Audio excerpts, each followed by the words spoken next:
Shalom Bapak Ibu. Pagi ini saya ingin berbicara tentang satu hal, yaitu tentang sehati menyelesaikan amanat agung. Ya, saudara, kenapa amanat agung itu penting? Ada dua perintah yang Tuhan berikan, yaitu satu perintah agung, yaitu hendaklah kamu saling mengasihi, betul? Itu jadi prinsip hidup kekristenan. Itu menjadi kekuatan akan kekristenan. Yang kedua adalah pergi beritakan Injil. Ya, saudara, mengasihi orang punya tujuan, memberitakan Injil, kabar baik di dalam Yesus ada keselamatan supaya orang percaya dan kita membawa orang kepada Tuhan Yesus. Amin. Dua perintah itu, satu kaki kanan, satu kaki kiri. Tuhan kasih dua kaki supaya saudara pergi melakukan dua perintah ini. Klik. Nah, saudara, sehati menuntaskan amanat agung ini adalah tema GBI, Gereja Betel Indonesia, dalam dua periode Pak Rubin, 10 tahun ini. Sehati menuntaskan amanat agung. Klik. Kata sehati berarti satu hati. Unity.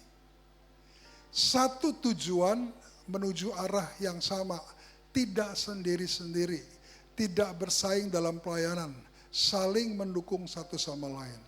Hari ini saya ingin bawa Bapak Ibu semua, tadi lagu pertama tuh bagus, Well. Ku kan tetap setia sampai menutup mata. Setuju?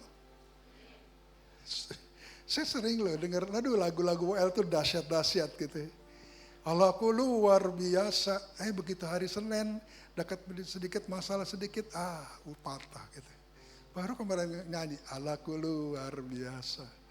Kita belajar ya, kita beribadah, baik pujian penyembahan, firman maupun doa berkat, itu jadi satu paket yang akan menjadi berkat bagi kita untuk hidup 1 minggu ke depan gitu. Yang kedua, klik. Menuntaskan artinya menyelesaikan setia sampai akhir. Setuju? Saudara, apa yang saudara tabur di dunia ini itu enggak sia-sia loh. Ibarat saudara sedang investasi. Kalau di dunia kerja, di dunia saudara punya tabungan, saudara nabung, terus nabung. Apakah sia-sia? Enggak. Bermanfaat untuk hidup saudara, untuk kesejahteraan saudara, untuk anak cucu kita, betul? Hal yang sama kita menabung investasi rohani, itu tidak akan sia-sia bagi hidup saudara sekarang maupun hidup yang akan datang. Ya, jadi saudara perlu setia sampai akhir. Amanat agung adalah perintah utama, bukan saran. Harus diprioritaskan dalam pelayanan, bukan mengejar kenyamanan. Klik.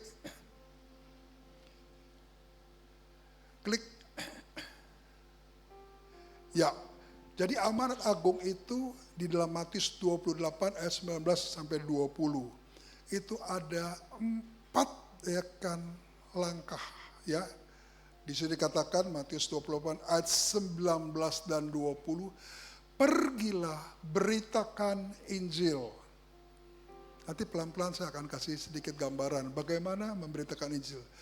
Dulu orang berpikir memberitakan Injil itu harus misi, kirim dari Jerman ke Indonesia, dari Amerika ke Indonesia, dari Indonesia kirim ke luar negeri. Penginjilan itu memberitakan kabar baik bisa kepada setiap orang di sekitar saudara. 2, apa tujuan akan saudara memberitakan kabar baik? Jadikan sebuah bangsa muridku. Saudara perhatikan ya. Tujuan kita menjadi Kristen adalah murid. Baptislah mereka dalam nama Bapa dan Putra. Nah, inilah 3 tahap ini yang kita sebut proses memberitakan kabar baik atau menginjil.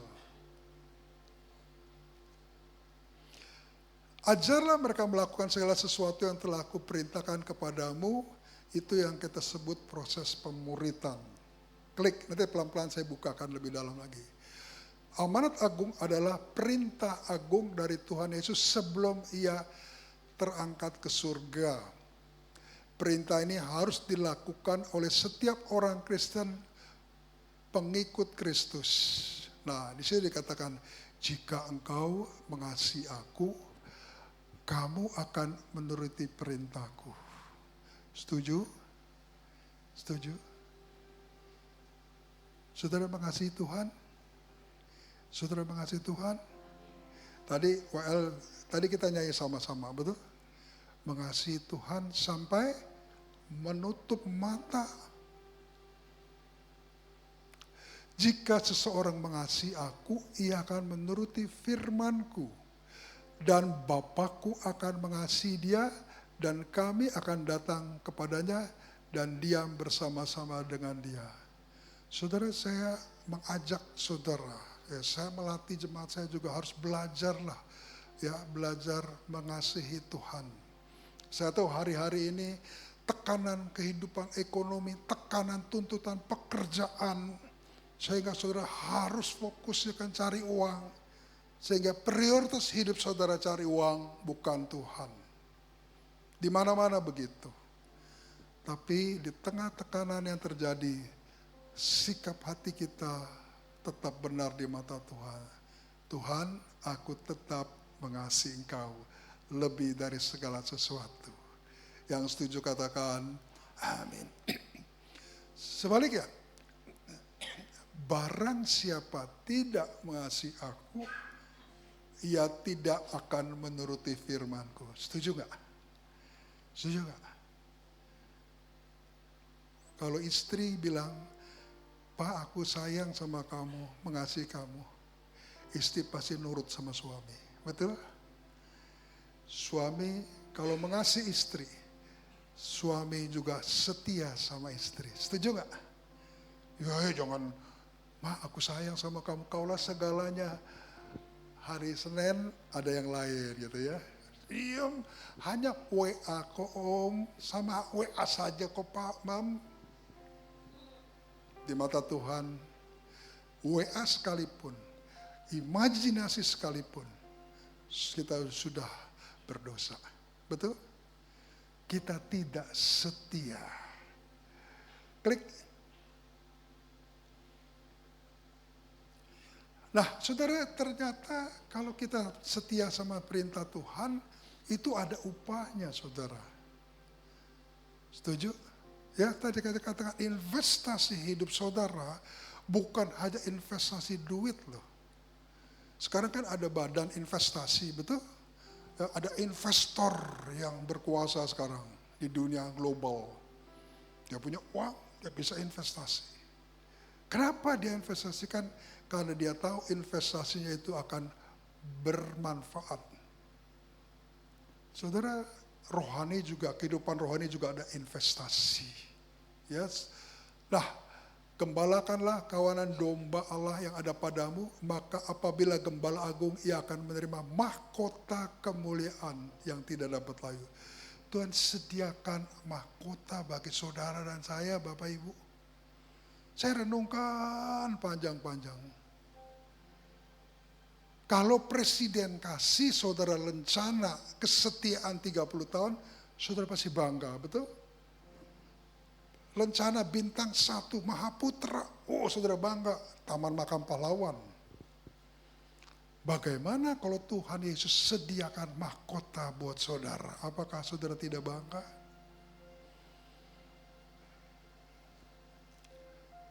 Apapun yang kamu minta dalam namaku, aku akan melakukannya, supaya Bapa dipermuliakan. Jika kamu meminta segala sesuatu kepadaku dalam namaku, aku akan melakukannya.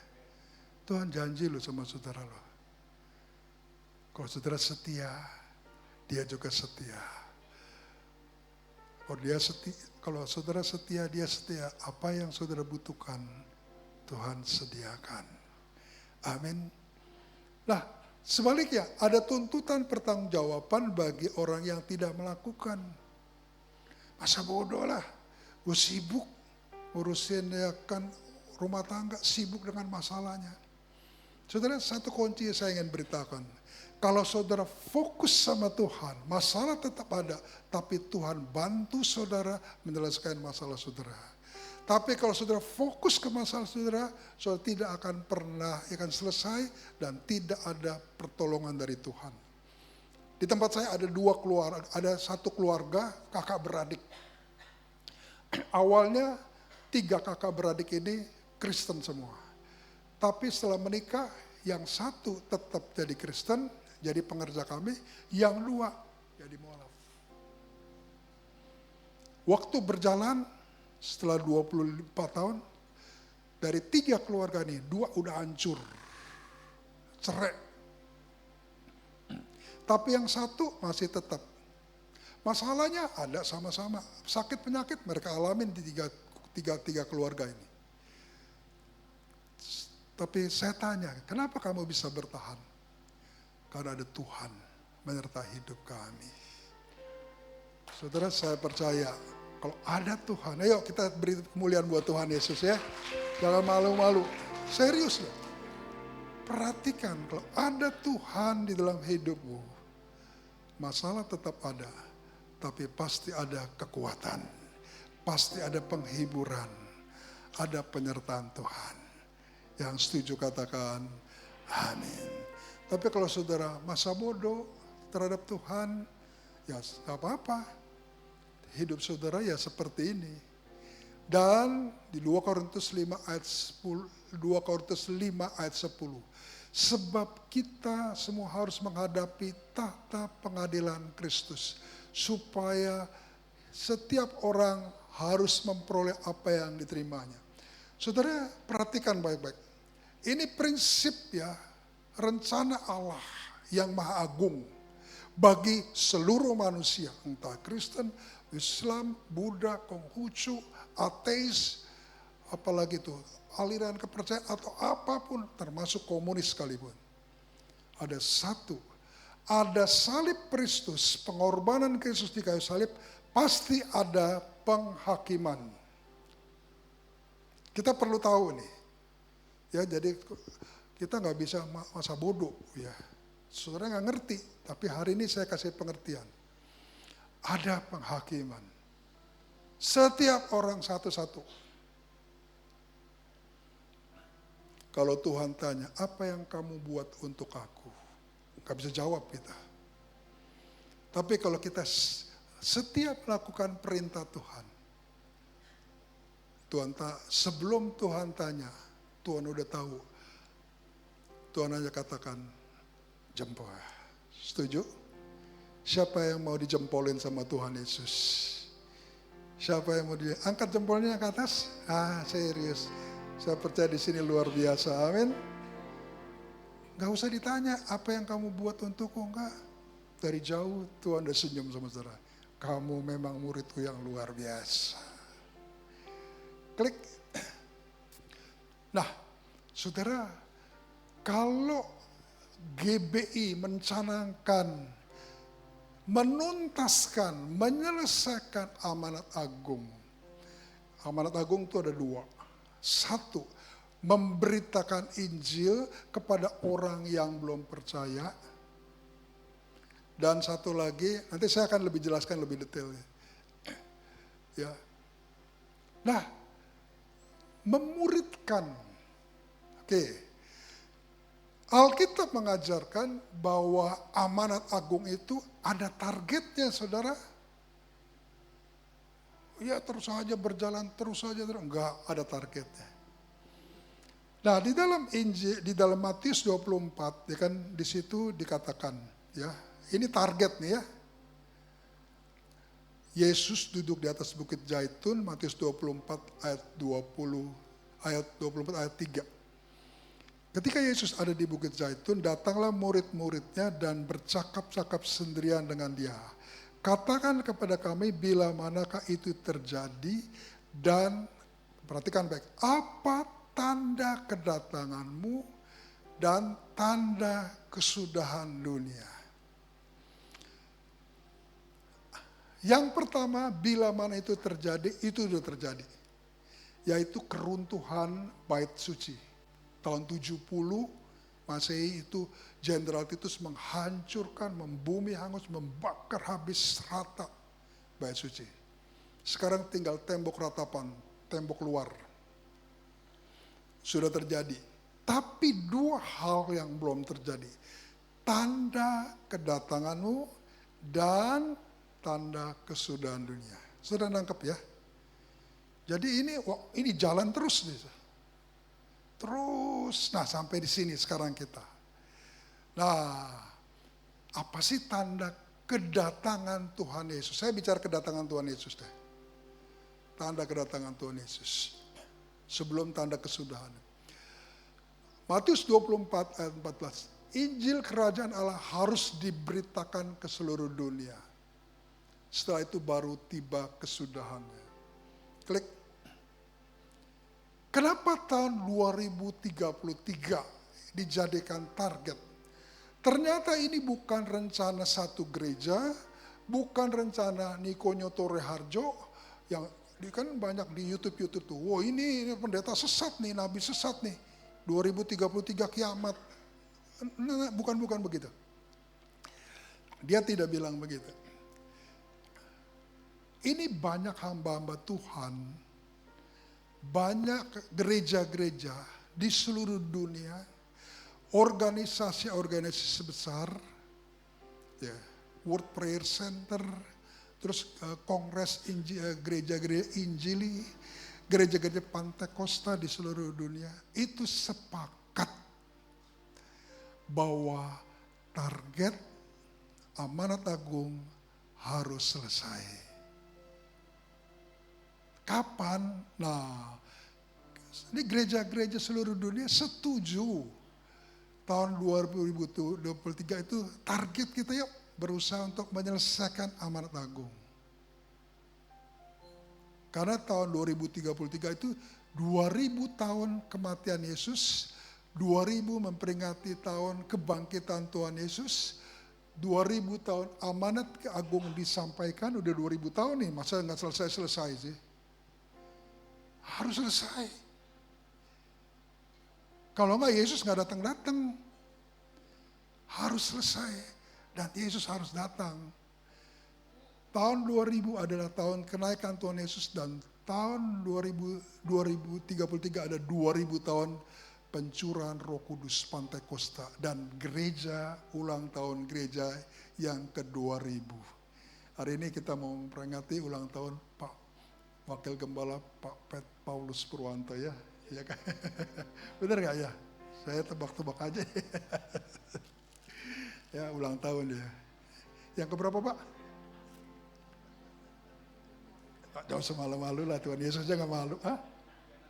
Berapa? 36? Wah mantap. Percaya aja lah. Ya. Jadi spesial. Dan kita mau gereja seluruh dunia mau merayakan ulang tahun gereja yang ke-2000 tahun 2033. Ya. Jadi ada target yang ditetapkan oleh gereja-gereja seluruh dunia, bukan karena satu orang. Jadi Bapak Ibu, kita tinggal berapa tahun lagi? Tinggal berapa tahun lagi? 7 tahun lagi. Harus selesai. Klik. Klik. Ya. Ya. Jadi, nah saya mulai detail. Amanat agung itu menginjil, memberitakan kabar baik bahwa di dalam Yesus itu ada keselamatan. Ya karena terbatas waktu saya nggak bisa jelasin detail ya. Keselamatan, baik keselamatan hidup ini sekarang, keselamatan masa lalu. Dulu saya hidupnya brengsek, dulu saya orangnya jahat, dulu saya orangnya macam-macam. Di dalam Yesus ada pengampunan masa lalu saudara. Hari ini hidup saya rusak, hari ini hidup saya sakit. Di dalam Yesus ada pemulihan, ada kesembuhan, ada kan pemulihan hidup. Saya terluka Pak, ya kan. Di dalam Yesus, kalau kita mau buka hati, Tuhan siap memulihkan hidup saudara. Amin. Dan ada keselamatan di dunia yang akan datang. Ini keselamatan dunia akan datang ini memang jarang orang memperhatikan. Orang fokus sama hidup sekarang, yang pokoknya enjoy the life.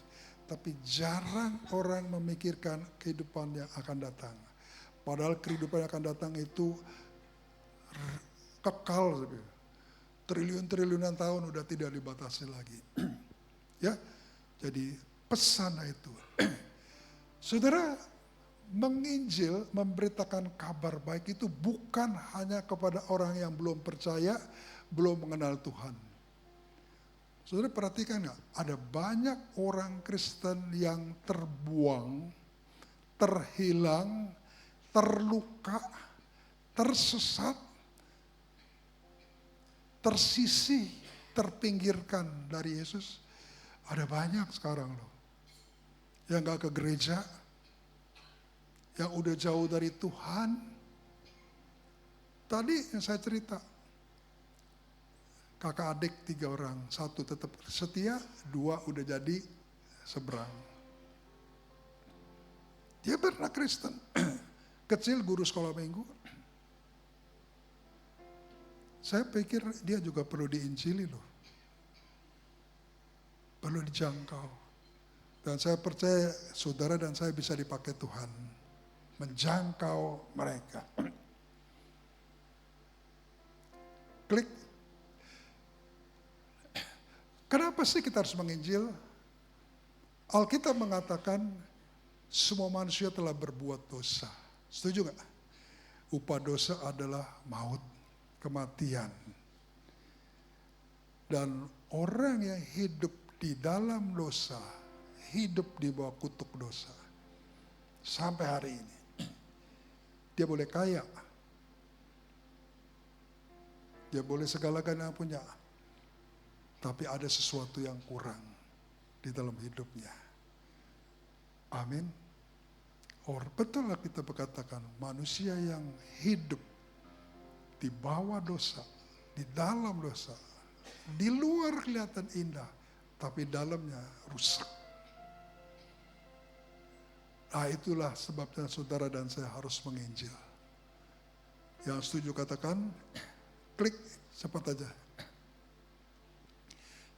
Nah ini dari statistik ya, Indonesia dari BPS dan Kementerian Agama tahun 2025 jumlah umat Kristen di Indonesia diperkirakan 29,4 juta jiwa atau 10,46% dari total populasi Indonesia.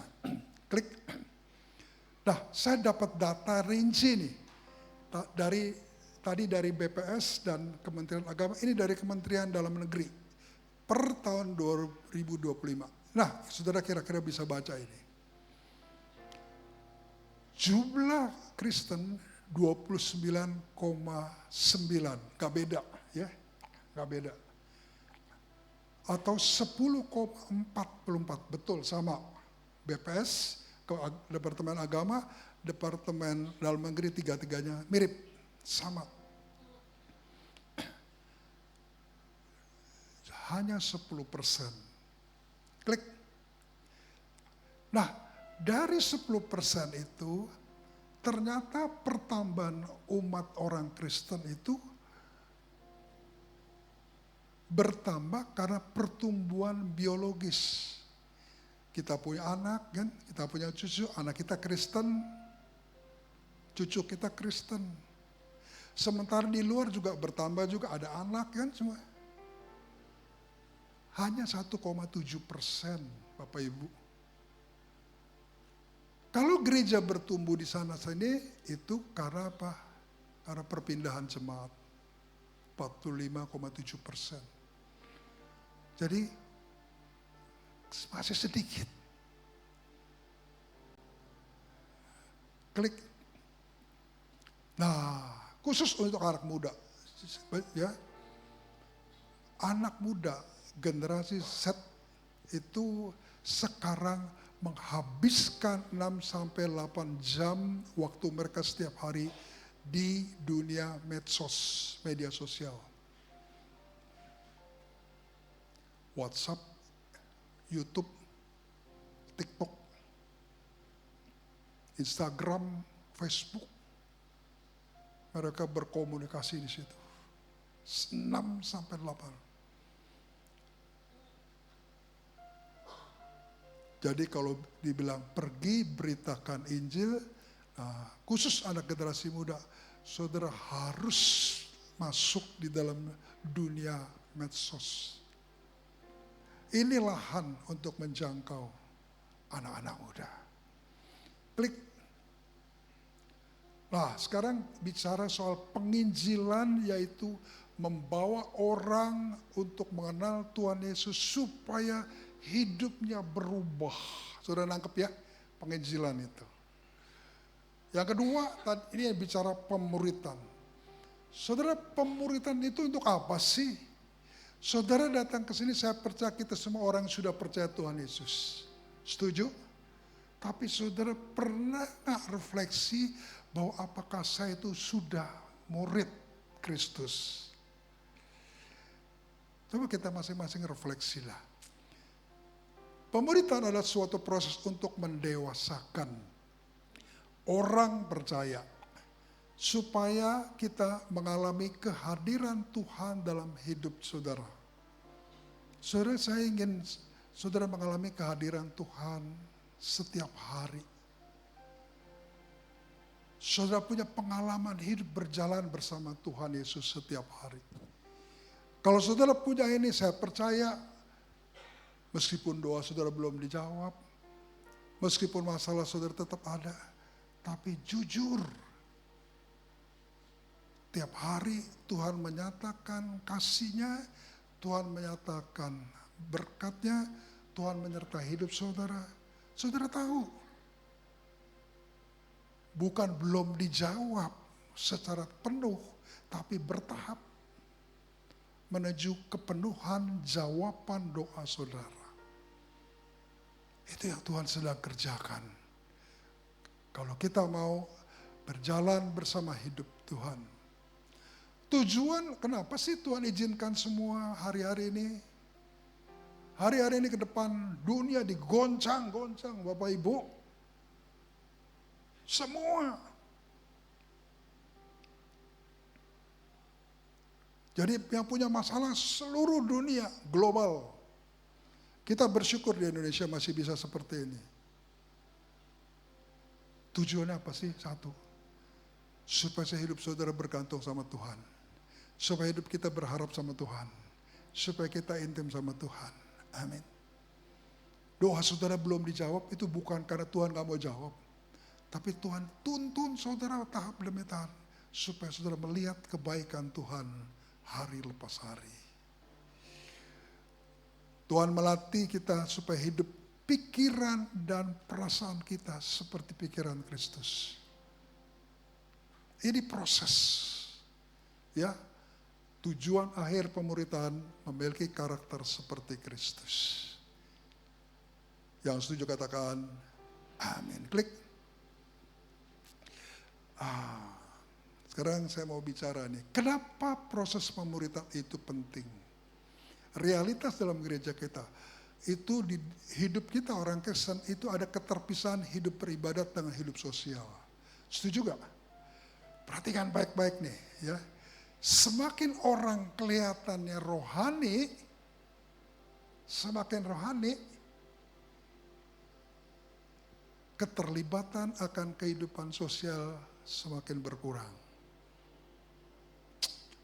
Kita kan udah beda. Dia mah orang berdosa, kita mah enggak. Setuju? Saya punya pengalaman, satu waktu saya ditelepon oleh satu keluarga. Dia punya 2 anak, yang satu Kristen, yang satu Buddha. Satu waktu ibunya, mamanya itu sakit dan jatuh terpleset di kamar mandi dan stroke. Saya mau tanya sama Bapak Ibu, siapa yang setia merawat ibunya? Anak yang Kristen apa yang anak yang Buddha? Hah? Hah? Kenapa? Kenapa? Anak yang Kristen apa yang Buddha? Betul. Saya ditelepon. Begitu ya kekristenan. Diajar. Maaf ya, pelayanan dulu. Sore latihan singer. Sabtu doa puasa. Minggu seharian pelayanan. Senin, mana waktumu untuk ngurus orang tua? Iya, ini kan realitasnya begitu. Setuju? Ayo hari-hari ini kita rubah yuk. Rubah cara berpikir kita. Itulah pemuritan. Yang kedua, kegairahan beragama minus kesalehan sosial. Saya tidak kritik, tapi terjadi di mana-mana. Kelihatannya orang Kristen, kelihatannya pengerja, tapi di belakang ngomongin orang, jelekin orang. Betul apa enggak? Betul apa enggak? Di sini enggak ada. Saya percaya enggak ada. Berani-berani, awas ini ada Om John. Bener? Kalau ngomong manipulatif. Ngomong sama si A, sama si B beda. Sama si C beda. Betul? Jujur. Kalau minjem, janji, enggak bayar. Kita udah berbuat baik sama orang, boro-boro terima kasih. Di belakang digosipin, kita gak minta tolong kok. Dia aja yang nolong kita. Betul? Hari-hari ini saya pikir betul juga loh. Tuhan kasih amanat agung. Perlu dimuridkan. Mestinya orang Kristen gak boleh begini. Jaga mulut, jaga hati. Sikapnya benar. Ngomong A, depan A, belakang A. Depan A, belakang A. Kiri kanan tetap A, benar-benar. Jangan ngomong ya kan. Oh bagus, shalom. Pak Gembala shalom. Di belakang, kamu tahu gak Pak Gembala kenapa? Saya jujur loh, saya didik betul jemaatnya. Meskipun masih banyak ngomong. Perlu dimuridkan. Ya, dimuridkan, dibersihin. Itulah kekristenan Bapak Ibu. Bukan cuma datang ke gereja minta berkat. Sekarang waktunya kita diproses Tuhan. Sakit, tapi saudara lihat berkatnya luar biasa nanti. Betul. Hidup saudara bahagia. Betul. Nah yang terakhir, sibuk dengan persoalan internal gereja yang tidak pernah selesai. Setuju? Ribut aja di gereja, ribut aja. Masalah soal pelayanan, si ini begitu, si itu begitu, si ini begitu, si itu begitu. Udah didamain sama gembala, iya, salam. Saya baru nyelesain masalah pendeta sama pendeta. Ribut. Gara-gara apa? Yang satu merasa dikasih pelayanan, yang satu nggak dikasih pelayanan. Iri. Ribut. Sampai dibawa ke polsek. Saya bilang, kalau kamu nggak cabut, saya usulin ke BPD. Cabut aja tuh PDP-nya. Saya bilang ini pemuritan loh. Nggak bisa begitu. Kualitasnya mau seperti apa? Klik.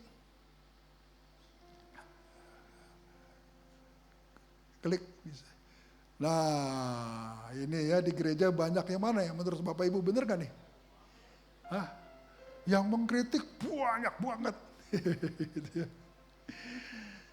Yang gosip banyak juga tapi saya bikin lebih dikit.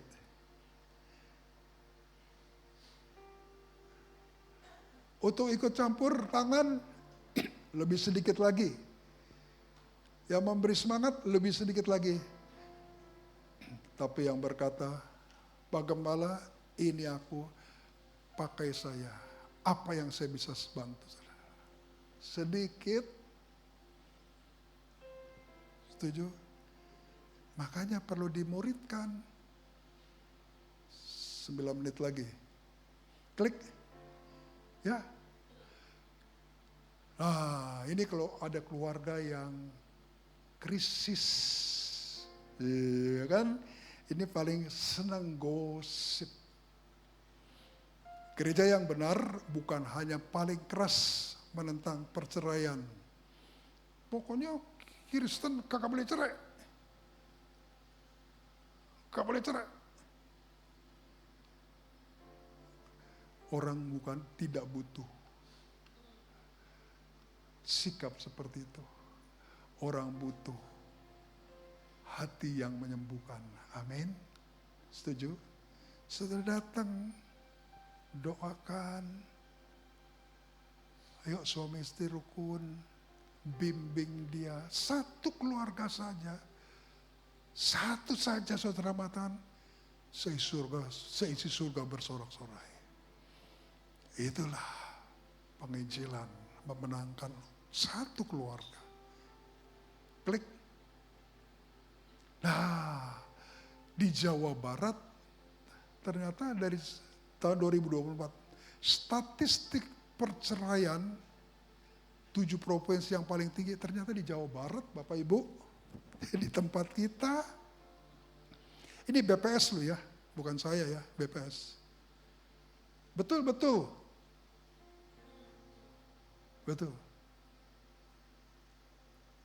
Di gereja banyak hari-hari ini datang pasangan-pasangan yang berantakan. Kemarin ada satu orang lagi, Pak, Bapak tahu nggak? Suaminya pendeta. Ya, suami istri nih ya. Yang istri bercerai, ninggalin suaminya pendeta. Yang suaminya udah punya anak. Gimana tuh Pak? Ya saya punya prinsip. Orang mau ibadah boleh, betul? Kalau dia datang, saya pelan-pelan memuridkan dia. Saya ajar, pelan-pelan beresin semuanya. Tentunya dengan hati, betul nggak? Nggak kita hakimi. Cerai lo ya, ninggalin suami lo yang pendeta ya. Ya orang lari. Semua gereja begitu, akhirnya dia meninggalkan Yesus. Betul? Caranya, panggil mereka baik-baik, muridkan dengan baik. Izinkan Roh Kudus bekerja. Roh Kudus yang paling tahu cara menyelesaikan masalah seperti itu. Yang klik yang terakhir, pas Pak.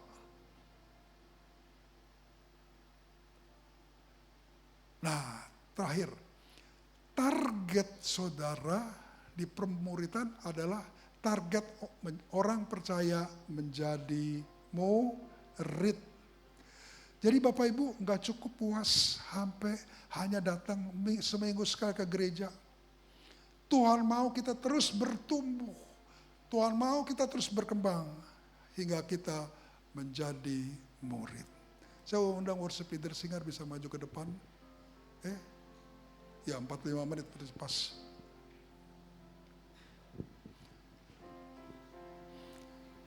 Mungkin pelayanan kita belum sampai di mimbar. Pak, saya nggak pernah naik ke mimbar. Tapi pastikan kasih saudara menjangkau banyak hati. Amin. Lewat kehidupan saudara, saudara menjangkau hati-hati, jiwa-jiwa yang terluka, yang terbuang, yang tersingkirkan, yang terpinggirkan, yang tersesat.